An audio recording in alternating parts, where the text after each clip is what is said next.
Macam-macam jamaah ibu-ibu nih Pak, majelis taklim ibu-ibu nih kadang pakai geng nih Pak. Ada geng Bu RW 5 orang duduknya nyandar tuh Pak kalau pengajian tuh. Tuh geng ibu permata di tengah duduknya tuh agak ramai sedikit tuh Pak, agak 10. Tuh geng ibu apa pula lagi beda lah di sebelah sini lah duduknya. Adalah nenek-nenek satu Bu duduk depan saya, ndak ada geng Pak. Rupa peka nenek tuh Bu. Gara-gara peka tuh yang maka ada gengnya Pak. Bismillahirrahmanirrahim. Assalamualaikum warahmatullahi wabarakatuh. Innal hamdalillah nahmaduhu wa nasta'inu wa nastaghfiruh wa na'udzu billahi min syururi anfusina wa min sayyiati a'malina may yahdihillahu fala mudhillalah wa may yudlil fala hadiyalah. Asyhadu an la ilaha illallah wahdahu la syarikalah wa asyhadu anna Muhammadan abduhu wa rasuluh. Allahumma shalli wa sallim wa barik ala hadzal nabiyil karim wa ala alihi wa sahbihi ajmain. Bapak Ketua Masjid beserta pengurus yang saya hormati, alim ulama, tokoh masyarakat, cerdik pandai, Bapak Ibu, orang tua yang saya muliakan, jamaah lintas masjid yang hadir pada maghrib menjelang isya ini, semoga kita semua senantiasa dirahmati oleh Allah.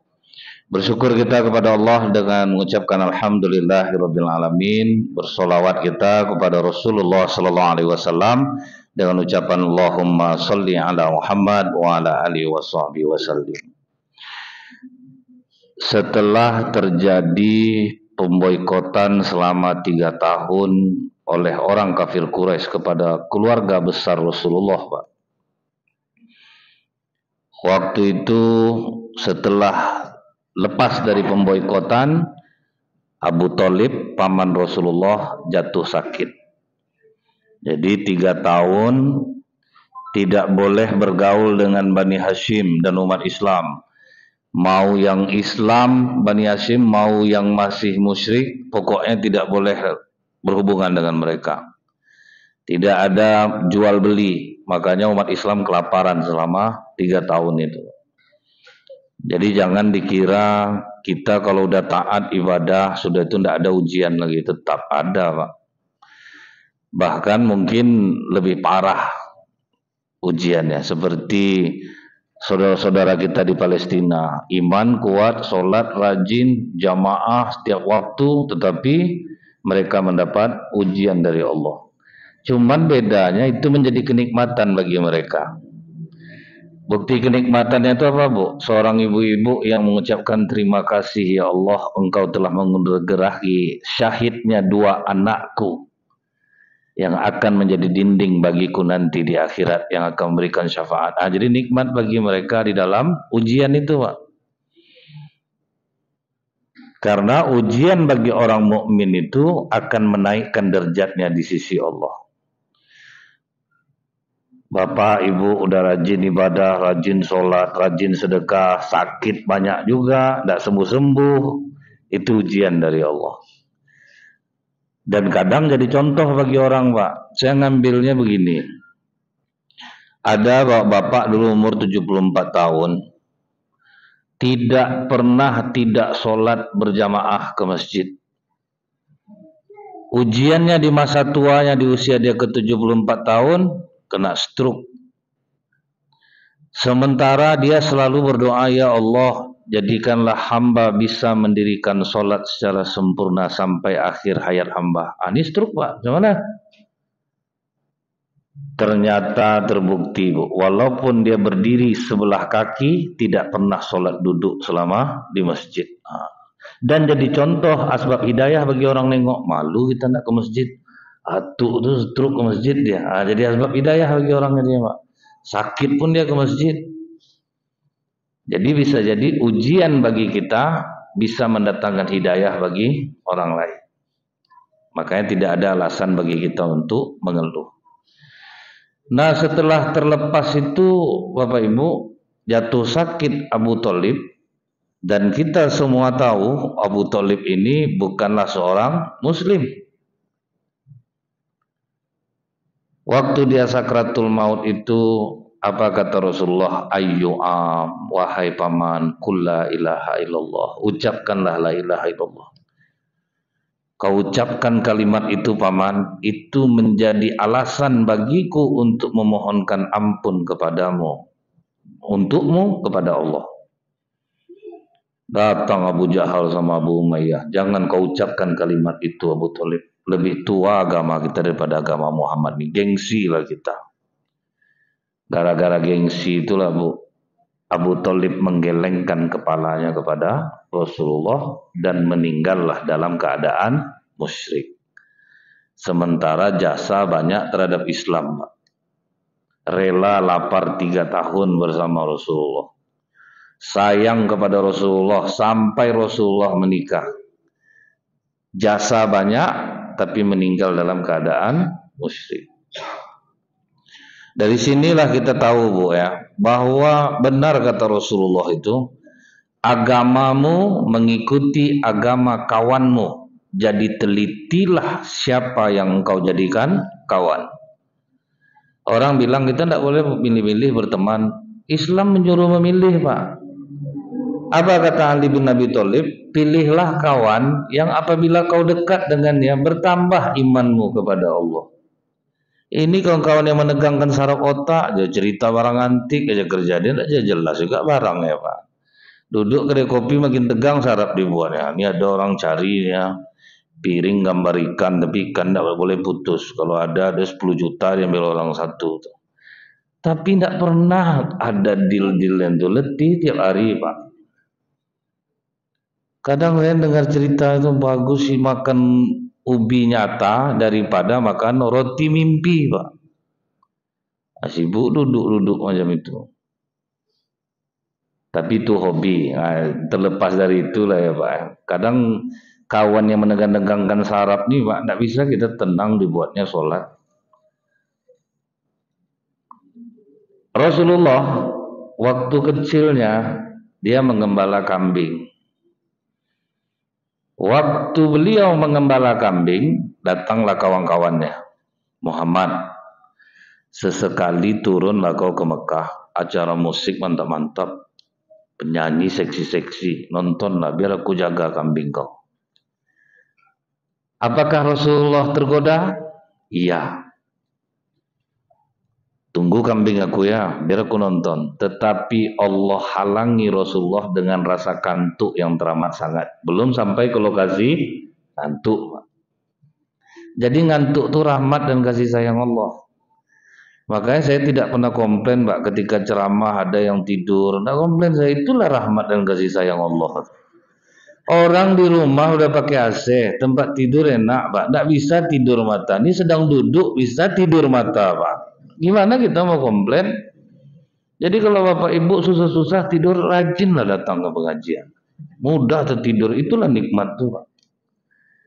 Hari Jumat gampang kita terkantuk. Orang bilang itu iblis tuh. Kalau menurut saya tidak sebenarnya. Itu hal yang wajar ya kantuk tuh. Cuma kata Rasulullah, ajak orang sebelah pindah. Nah permasalahannya tidak mungkin rasanya ngajak orang pindah duduk tuh Pak di Jumat tuh. Kita tidak kenal sama orang kadang. Itu bagian dari rahmat dan nikmat Allah. Cuman janganlah tidur dulu Pak ya, sebentar ya. Jalan isya aja, tahan-tahanlah dulu. Besoknya Rasulullah pulang Pak. Ditanya oleh kawan-kawannya Bu, gimana Muhammad, mantap kan? Apa yang mantap? Aku aja tuh tidur. Ulang balik Muhammad, biar kami jaga. Nah inilah Bu ya. Orang kalau dalam keburukan tuh Pak, kekompakannya solid Pak. Kompak mereka. Karena mereka tidak digoda oleh iblis. Karena kawan-kawannya nih Pak, ngapa perlu digoda ya Pak kan? Nah makanya di masjid orang sering kelahi itu Pak. Sebab iblis menggoda orang baik. Kan rata-rata banyak masalah di masjid Pak ya. Apalagi yang punya yayasan kadang itu yang paling banyak masalah. Saya pernah, kenapa berani saya bilang gitu Bu ya? Karena udah ketemu saya 3 masjid yang saya mau ceramah berkelahi Pak. Berebut yayasan. Yang pengurus lama Nggak mau mundur. Dia ngundang ustadz lah subuh tuh. Pengurus baru ngundang lah ustadz, saya lah ustadznya pak. Terus saya bisikkan ke ustadz tuh, biarlah dia berkelahi, pengko amplop kita bagi dua nanti. Biarlah dia berkelahi, jangan kita ikut campur. Yang kedua, sedang mau ceramah bu, ngasih kata sambutan lah ketua yayasan yang lama. Ini yang lain lagi nih, mau berkelahi pak, pakai takbir lah di dalam tuh.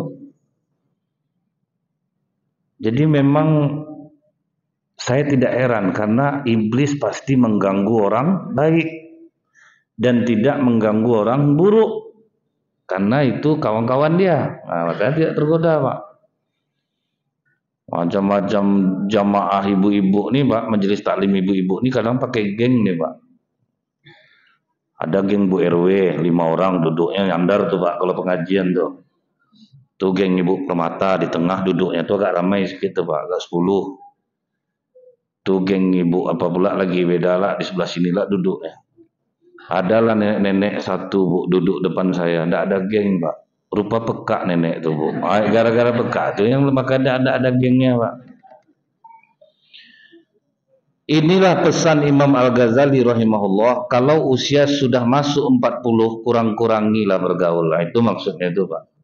Milih-milih lagi bergaulnya di masjid, ngopi sama kawan-kawan yang sama-sama cerita untuk umat, bagaimana ya supaya masjid kita ini ramai, kita buat gulai kambing agak sebulan, kita undang Ustaz Nazril, kan itu misalnya nih Pak ya. Kita buat gimana supaya tertarik orang untuk ke masjid. Di masjid kita ini Bu termasuk nyaman. Ada yang jaga parkir itu, dia menyamankan hati orang kalau bawa sendal bagus pak kan. Kalau ndak itu mau kiri sama kiri dibawa orang ke masjid itu sendal.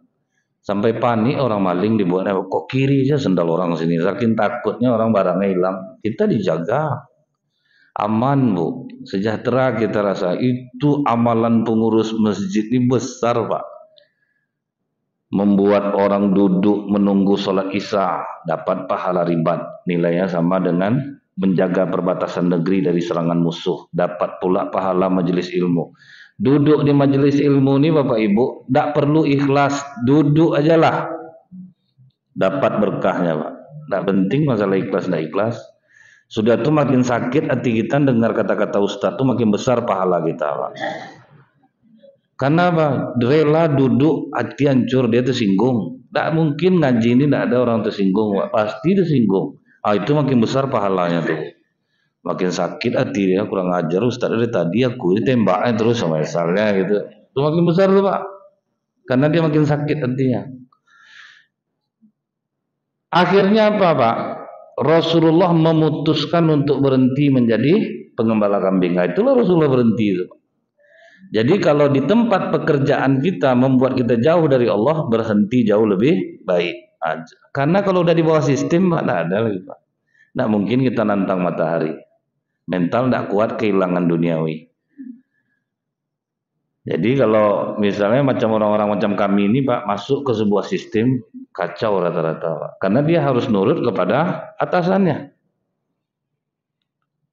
Syukurnya saya tidak ada di dinas manapun Pak. Tidak di bawah siapapun. Paling ya kadang kena marah istri adalah. Nah itu aja lah masalah saya itu ya Pak. Nah ada ibaratnya di komando orang harus begini, harus begitu. Karena saya tidak akan mungkin kuat. Nah, saya tidak akan mungkin kuat. Pasti lemah juga. Duit nih Pak, kalau dia sedikit bisa kita bilang haram. Kalau banyak harum Bu. Apa ya Pak? Bukan mudah nolak duit tuh. Berat tuh Pak. Saya tidak menyalahkan Pak. Memang godaannya itu besar Pak. Dan orang yang berbuat buruk rela dia untuk menghancurkan orang berapapun dia akan kucurkan. Nah setelah itu Pak, dari kejadian Abu Thalib ini sadarlah kita bahwa bagi Allah tidak mengucapkan syahadat tidak ada artinya di sisi Allah. Kan Rasulullah pernah saya ceritakan sama Bapak Ibu, didoakannya pamannya ini Pak, ya Allah ampunilah dosa-dosa pamanku dia sayang kepada nabimu, dia rela kelaparan selama 3 tahun bersamaku, membela dakwah Islam. Saat ini dia telah wafat, ya Allah, ampunilah dosa-dosanya. Apa jawaban Allah, Pak? Maka nalin nabi walladzina amanu ayyastaghfiru lil musyrikin walau kanu ulil qurba.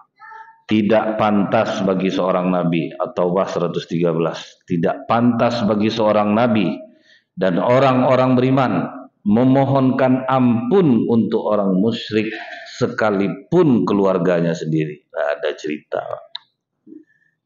Ini yang pernah saya sampaikan juga, bagi Allah tidak ada istilah orang dalam. Oh, ini keponakannya Nabi, segan kita malaikat, kita masukkan aja lah dia. Kalau kita iya, Pak. Tapi bagi Allah tidak. Meninggallah Abu Thalib dalam keadaan musyrik, sia-sia seluruh amalan baik yang dia lakukan. Jangankan Abu Thalib lagi, Bu. Kita yang sudah syahadat aja belum tentu pula selamat lagi, Pak. Apa kata Rasulullah? Pembeda antara Islam dan kekafiran adalah sholat. Jadi siapapun orang Islam yang tidak sholat, kafir, Pak. Jadi tidak bisa dia seenak-enaknya, Bu, ya. Kan ada hadisnya itu, Ustaz, kalau kita meninggal disolatkan orang 40 orang tuh diampuni dosa-dosa kita. Iya, kalau yang disolatkan tuh orang sholat, Pak. Kalau enggak, enak betul dia, Pak. Dia kaya, dipesankannya ke anak, kalau bapak besok mati kalian cari orang 40, kasih 50 satu orang, suruh sholatkan dia, itu masuk surga dia. Tentu bapak akan nuntut, Pak. Berarti Allah tidak adil. Bapak ibu sampai puasa sunnah, sholat tahajud malam, subuh bangun datang ke masjid, itu tahu-tahu dia kena sholatkan 40 orang, itu diampuni dosa-dosanya. Tidak mungkin. Orang yang mati hari Jumat, mati syahid, iya kalau dia sholat. Orang mati melahirkan, mati syahid, iya kalau dia sholat. Kalau enggak, ya enggak lah, Pak. Orang mati bunuh diri di hari Jumat tuh mati syahid dia, Pak. Tak mungkin. Sedih hati Rasulullah nih, Bapak Ibu. Terpukul. Paman meninggal dalam keadaan musyrik. 3 hari setelah paman Rasulullah wafat, Ummul Mukminin Khadijah jatuh sakit. Ini loh, Pak. Itu kejadian itu di bulan Rajab nih, Pak. Makanya Rajab ini dikatakan bulan kesedihan bagi Rasulullah. Ummul Mukminin Khadijah itu, Bapak Ibu, punya satu kebiasaan. Setiap kali Rasulullah pulang dari berdakwah atau pulang dari luar, begitu mau masuk rumah, Ummul Mukminin Khadijah langsung menyongsongnya ke pintu, Pak. Disambut suami itu datang. Amalan ini sudah tidak ada lagi diamalkan oleh perempuan muslimah. Sempat ini diamalkan, Bu, inilah meruntuhkan hati para suami. Dia sepele, Pak, tapi runtuh hati suami, sayang kepada istri. Kalau kita masuk jam 8 pagi di Gramedia, itu kan karyawannya bersusun tuh, Pak, memberikan hormat. Terasa dihargai gitu. Jadi kalau Bapak kurang-kurang dihargai di rumah, Pak, datanglah ke Gramedia jam 8 pagi, Pak, menunduk orang tengok Bapak masuk. Siapa orang yang tidak senang disambut, Pak? Ini bukan kita gila-gila hormat pula, ya Bapak Ibu, ya. Semua orang pasti senang kalau dia disambut. Dia akan merasa dihargai. Inilah yang diamalkan justru oleh perempuan nakal. Apa kata seorang perempuan nakal yang menulis buku bestseller banyak dibeli oleh ibu-ibu? Mengapa suami kalian jatuh ke pelukan kami, sementara kalian sebagai istri sah lebih cantik daripada kami? Yang pertama, kami memberikan penghargaan terhadap suami kalian yang dia tidak dapatkan di rumah. Salah satunya penyambutan, Pak. Jauh lagi laki-laki itu, Bu, ya. Om, sini. Om kemana aja? Aku kangen loh sama Om. Apa ndak bidut atuk ini dibuatnya, Pak? Di rumah orang manggilnya atu, ini perempuan cantik manggilnya om pak, tuh naik egonya tuh pak kan, habis duit dibuat. Saya menyaksikan keruntuhan kakek-kakek gara-gara hal seperti ini. Itulah bahayanya penyambutan tuh pak. Bapak itu bu, salah satu jamaah paling aktif di masjid dan selalu bersama istrinya pak. Satu aja dia nggak ngomong sama istrinya minta izin bu, cuman ke WC pak. Begitu betul lah sayang ke istri, kemana pergi, abang pamit, abang mau ke sana, abang ke WC aja nggak pamit ya pak. Sayang sama istri bu. Pas dia pensiun, dia minta buatkanlah ke anaknya akun FB, buatkanlah bapak akun Facebook, biar nggak suntuk bapak pensiun nih. Dibuatkan anaknya Facebook. Dia tidak tahu bahwa di dunia maya ini sudah banyak penipuan-penipuan orang pakai foto perempuan cantik, sebetulnya dia tidak ada. Di messengernya lah bapak nih. Assalamualaikum om. Dijawabnya waalaikumsalam. Berapa umur om? Udah 59 tahun, setahun dia setelah pensiun. Ya Allah om, masih ganteng juga om lagi. Habis pak. 500, 1 juta. Istrinya curiga, dia mulai mewarnai rambut pak. Mulai mewarnai rambut bu, sampai 1 mobil dijualnya pak untuk mengirim itu. Dan perempuannya itu tidak sedikit yang merayu dia dalam Facebook tuh pak. 11 orang dikirim semua bu. Akhirnya sampai dia tidak lagi mengacuhkan istrinya dan tidak lagi sholat ke masjid. Dan tidak sholat sama sekali ya. Itulah ngerinya itu pak. Pas saya ke rumahnya lari dia pak, tidak mau dia ketemu saya. Jadi yang kedua kali itu dia tidak mau lagi ketemu saya. Pertama masih mau ketemu, yang kedua dia tidak mau lagi. Nah itulah bahayanya pak ya. Orang merasa dihargai, tersanjung, hilang akal sehatnya. Ini suami pulang HP ditanya loh, HP, sini HP. Periksa HP suami. Belum disuruh minum lagi pak, belum disediakan makan. Udah langsung ngegas. Cuman ibu-ibu yang mendengarkan malam ini, janganlah ini ibu amalkan. Karena udah terlambat. Sempat sekarang Pak Toto pulang suami, Masya Allah bang, masuk bang. Tuh kak, langsung berdenyut jantung suaminya bu, ninggalkan perang. Nah istri aku nih mungkin ya, karena pernah macam ini, tahu pulang disambut pak, itu takut suaminya bu, tidur istrinya dipandangnya, muka dia nak nyangka pendek umurnya. Ya biasanya kalau nasi, mah ada nasi mah, itu ada dimasak kan, tinggal ngambil nggak pandai, itu lauk situ. Nah ini tahu-tahu tiba-tiba dia akan makan abangnya bang. Apa enggak ketakutan suaminya dibuatnya pak. Yang kedua, kata perempuan nakal tahu bu, kami dandan setiap saat. Dan ini sebetulnya amalan sahabiah di zaman Rasulullah. Jadi kalau suami-suaminya pulang perang atau pulang dari safar berdagang, sampai di Mekah tidak ada yang boleh pulang dulu. Nginap dulu semalam di Mekah, satu orang ngasih tahu ke istrinya, suami kalian sudah sampai, itu dandan seharian. Nah, itu Pak. Jadi pada masa Rasulullah ini sudah ada. Tapi sayangnya perempuan muslimah tidak tahu bahwa Ummul Mukminin Khadijah itu selalu menyambut Rasulullah, dan di hari akhir hidup Ummul Mukminin Khadijah itu Bapak Ibu, dia sudah tidak sanggup lagi berdiri menyambut Rasulullah. Jadi Rasulullah pulang tuh Pak, berusaha dia untuk berdiri. Nah, ini dalam kitab Bili-Bili Cinta Rasulullah karya Dr. Nizar Abasah. Jadi beliau mau berdiri tapi tidak sanggup, menggigil-gigil Pak, langsung dikejar oleh Rasulullah. Jangan berdiri Khadijah, duduk saja. Langsung nangis Ummul Mukminin Khadijah. Umur waktu itu udah 60.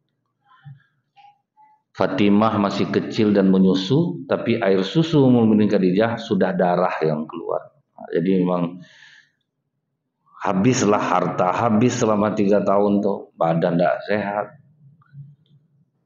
Ditanya oleh Rasulullah, mengapa engkau menangis Khadijah? Apakah engkau menyesal bersuamikan aku? Dulu kau kaya raya dan terpandang. semenjak kau menikah denganku, hartamu habis, kau tidak lagi dihargai orang.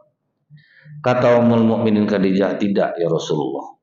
Aku menangis karena aku melihat perjuangan dakwahmu masih panjang, sementara aku tidak punya harta lagi untuk menolongmu. Jika aku mati terlebih dahulu ya Rasulullah, dan kau akan berdakwah menyeberangi lautan, tolong gali kuburku, susun tulang belulangku, injak, jadikan jembatanmu. Wah, itu sayangnya. Ini istri meninggal, pesannya ke suaminya, jangan coba-coba abang menikah lagi kalau aku mati. Menikah abang gentayangan, aku tengok lah bang. Tiap malam aku ganggu, aku bikin tak tentram. Dan ini diakui oleh Ummul Mukminin Aisyah. Rasulullah itu selalu menceritakan Khadijah. Dan kalau sudah menceritakan Khadijah, berbinar-binar muka Rasulullah itu. Jadi Rasulullah pernah cerita ke Ummul Mukminin Aisyah, waktu aku menerima wahyu pertama, betapa takutnya aku melihat Jibril dalam rupa aslinya, sehingga aku lari dari Gua Hira sampai aku ke bawah. Kemudian aku katakan kepada Khadijah, Khadijah, selimuti aku, selimuti aku. Tapi Khadijah bukan mengambil selimut Aisyah, dia langsung memeluk tubuhku. Tentram jiwaku rasa, sakit hati Aisyah dengar. Udahlah tuan, muak orang dengar, Khadijah, Khadijah, Khadijah, Khadijah. Aku lebih cantik daripada Khadijah ya Rasulullah. Semua istrimu janda, aku sendiri yang perawat. Apa kata Rasulullah? Tutup mulutmu Aisyah. Tidak satu pun di antara kalian yang bisa melebihi Khadijah. Dia benarkan risalahku di saat orang tidak ada yang menolong aku. Dia bantu aku dengan hartanya di saat orang tidak ada yang membantu aku. Begitu tegasnya Rasulullah, Pak. Udah meninggal pun istri tetap dibela, sekalipun Aisyah sangat cantik. Ini biasanya nih Bu ya, kalau istri pertamanya sudah meninggal, tuh bapak tuh menikah lagi. Istri yang muda inilah dipuji-puji terus. Adek kalau bikin kopi pas betul takarannya deh. Enak aja di lidah abang. Beda sama mendiang kakak dulu. Waktu mendiang kakak kena pahit bikin kopi. Kalau mual perut abang malas ngomong betul ya. Asal habis minum kopi kakak dulu naik asam lambung abang. Dan cekik-cekik istrinya dikubur dibuatnya azab diburu-buru kan. Rasulullah dibela, Pak. Nah ini yang mau kita contoh tuh Pak. Jangan menghilangkan kebaikan, banyak melihat kelebihan. Nah setelah itu Pak, setelah wafatnya Ummul Mukminin Khadijah, kesedihan Rasulullah jadinya bertumpuk-tumpuk. Nah, inilah tahun kesedihan. Belum selesai kesedihan paman meninggal, Ummul Mukminin Khadijah pun meninggal. Cara Allah seperti apa untuk menghibur Rasulullah? Dibawalah Rasulullah jalan-jalan, wisata religi Pak, yaitu Isra dan Mi'raj. Nah, inilah kronologi kenapa Rasulullah dibawa jalan-jalan dulu. Ini baru namanya wisata religi Bu, supaya menguatkan hati Rasulullah tidak larut dalam kesedihan. Jadi jalan-jalan itu penting Pak. Tapi jalan-jalan yang menguatkan iman. Ini ibu-ibu kadang-kadang kan kami wisata religi ke Islamic Center Rohul. Itu bukan wisata religi itu Pak. Itu tanda hari kiamat. Karena kata Rasulullah salah satu tanda hari kiamat, masjid akan dijadikan tempat untuk jalan-jalan. Nah itulah orang banyak Bu ke Islamic Center Rohul. Kami sholat di situ Ustaz, sholat 5 menit, foto-foto sisanya tuh Bu. Kak bertiga Kak di tiang ini kita Kak, foto tuh upload. Nah, ini tanda hari kiamat Pak. Masjid jadi tempat jalan-jalan tuh itu tanda hari kiamat. Tapi wisata religi itu Bu ya, ada ibu-ibu di Pekanbaru ini, ibu-ibu sosialita, orang-orang kaya. Kadang cerita tuh Pak ngeluh aja Pak, kita pagi ngantar anak lagi, Terus nanti kita ngerjakan di rumah lagi, masak, mencuci. Kemudian kita nanti ngantar anak, jemput anak lagi, masuk les, capek betul rasanya. Diajaklah ibu-ibu nih wisata religi ke pedesaan. Di desa ditengoknya lah Pak, perempuan sambil menggendong anak, kain dibawa di sebelah kanan, jalan kaki 2 kilo, pergi nyuci. Ada ibu tidak semenderita itu, tapi lihat wajah mereka tersenyum dan gendong anak, nih baskom, dibawa tuh Pak, senyum wajah. Itu namanya wisata religi Bu. Kalau ibu-ibu apa sekarang nih yang mau dikeluhkan lagi Bu? Masak nasi pakai kosmos, masak lauk pakai kompor gas, minimal 2 tungku, 1 sayur 1 lauk. Mesin cuci tinggal kletek berputar, dia nyuci sendiri, dia merah sendiri. Di mana letak bisa ngeluhnya sekarang? Kadang tuh papa kira nggak capek mama di rumah nih masak, mencuci, sempat bisa ngomong mesin cuci itu Bu. Tak ada kakak nyuci, kak kami yang nyuci tiap hari, dia nyuci Pak, dia merah. Tapi kita tuh suka ngeluh, padahal udah enak Mbak di masa sekarang. Tanyalah sama emak-emak kita yang udah sepuh nih, dulu nyuci pakai pompa airnya, dapatlah bantuan dari pemerintah pakai pompa tuh Pak. Nyuci pakai sabun telepon Bu, nggak mau busa-busa Pak. Setelah itu menyetrika tuh aku kumpulkan tempurung, dibakar lalu dimasukkan sampai becak-cak celana bapak ini dulu lambang setrika, nggak bisa hilang tuh Pak. Tapi mak-mak dulu happy aja dia, bahagia aja dia. TV di rumah Pak RW 1 ditonton lah rame-rame sama warga. Habis sisa Pak buat tikar Pak kan, duduk di depan rumah Pak RK lah dulu namanya kan. Itu suasananya akrab Bu, tidak ada yang berkelahi satupun. Karena siaran TV TVRI cuman Pak. Apa yang mau dibekelahi kan? Tapi enak hidup masa itu. Sekarang dulu masjid enggak hanya berkipas, lampu minim. Sekarang udah dikasih pengurus AC, dingin, sejuk. Jadi tidak ada alasan kita lagi untuk mengeluh. Dan nyaman sekarang nih. Nah itu namanya wisata religi Bu. Jalan untuk menguatkan iman Pak. Rasulullah apa yang tidak dikuatkan imannya oleh Allah? Pertama, Rasulullah jumpa orang menanam 1 langsung panen 10. Tanam lagi, panen lagi. Nah, itu jalan-jalan Rasulullah, Pak. Ditanya oleh Rasulullah kepada malaikat Jibril, gambaran apa ini Jibril? Inilah gambaran orang yang suka bersedekah ya Rasulullah. 1 ditanamnya langsung panen 10. Dan itu sebetulnya kalau saya tanya sama Bapak Ibu, ini apa yang Bapak Ibu rasakan semenjak rajin sedekah? Mungkin macam-macam, banyak yang bisa Bapak ceritakan mungkin. Keajaiban ketika kita bersedekah. Cuman tidak sedikit juga orang takut Bu melakukannya. Saya kemarin kan sore Pak, ada undangan di Jalan Hang Tuah itu, kami Masjid Al-Kahfi Ustaz. Setahu saya sepanjang Jalan Hang Tuah itu tidak ada Masjid Al-Kahfi. Rupanya ada 1 masjid dibangun oleh 1 orang ibu-ibu. Ibu itu di Jakarta Pak. Dia bangun sendiri. Total bangunan itu 1,7 miliar. Di luar sound system, di luar apa.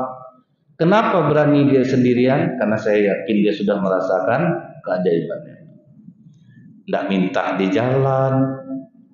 Tidak ada mempermalukan agama ini Bu, yang sendiri aja Pak. Masjid An-Namirah sendirian juga orang yang bangun tuh Pak. Makin menjadi-jadi rezekinya Bu. Sekarang dibangun Bapak tuh lagi masjid di Ribo Panjang, sama-sama dengan An-Namirah. Udah finishing, tinggal melaksanakan sholat ya lagi di sana. Kita beramai-ramai apa ya ngumpul kan itu Pak. Kadang kalau banyaklah nyumbang di masjid tuh macam dia lah punya masjid, kadang itulah payah itu Pak. banyak dia menyumbang, dia ngatur masjid tuh, dan itu kejadian itu banyak Bapak Ibu. Bagus dia nak nyumbang lagi, itu sampai kata orang, Mbak, kalau dia udah nyumbang lah semua diatur ya. Sama ustaz diganti sekali Pak. Sama ustaz dia, biar saya yang bayar. Pada pembebasan tanah, kami bayarkan tanah ini, tapi ustaz kami yang nyarikan. Akan selalu seperti itu jadinya Pak. Jadi kalau kita itu udah banyak nyumbang, udahlah ikhlaskan aja lah karena Allah. Karena kan Allah itu tidak tidur Pak, tahu dia semua kebaikan kita itu sekalipun orang tidak tahu. Saya menyaksikan Bu, orang yang rajin nyumbang ke masjid, ada di Masjid Nurul Iman Pasar Mambo itu Pak, ada donatur besar satu tapi tidak pernah mau ikut rapat, tidak pernah komen. Ada tuh. Diam aja, pokoknya kalau ada kebutuhan masjid ngomonglah sama dia, selesai tuh Pak. Tapi dia tidak pernah ikut campur urusan masjid. Nah, ini pula kadang sayangnya kalau udah banyak nyumbang tuh macam dewa dia di masjid tuh. Pokoknya harus dihargai, harus dihormati, sampai kita yang payah ngapal namanya kadang dikasih sama pengurus lain tuh Pak. Ustaz tolong nanti apal nama bapaknya Ustaz, sebut namanya Ustaz, kalau enggak masalah nanti masjid kami dia. Gila hormat tinggi lah Bu, dia habis pensiun baru rajin ke masjid. Dulu dia orang berpangkat, dihargai orang, nah di masjid mau dibuatnya jadi kepala dinas dia di masjid tuh Pak. Jadi gadis ya, habis orang dia teratur ya semua ya. Nah, ini banyak kejadiannya nih Pak. Ini yang pernah saya ceritakan Bapak Ibu. Ada donatur masjid, 80% masjid itu dia yang bangun. Imam masjid itu ganteng Pak. Donatur nih yang nyuruh, Pak Imam bisa ngajar ngaji ke rumah saya. Anaknya perempuan. Jatuh cinta lah anak sama imam nih Pak. Dia tidak setuju karena dia menganggap imam nih kalangannya rendah untuk strata dunia media. Tidak setuju dia Bu. Sementara anaknya Pak sangat cinta kepada imam ini. Datang dia ke ketua masjid, berhentikan imam tuh kalau tidak pun nak mau nyumbang lagi ke masjid nih. Itu ancamannya Pak. Tapi salut saya, ketua masjidnya hebat Pak. Imam kita ini tidak ada salahnya Pak Haji. Tidak mungkin kita berhentikan. Dia tidak ada salah dengan jamaah. Anak Pak Haji jatuh cinta itu bukan hal yang salah pula.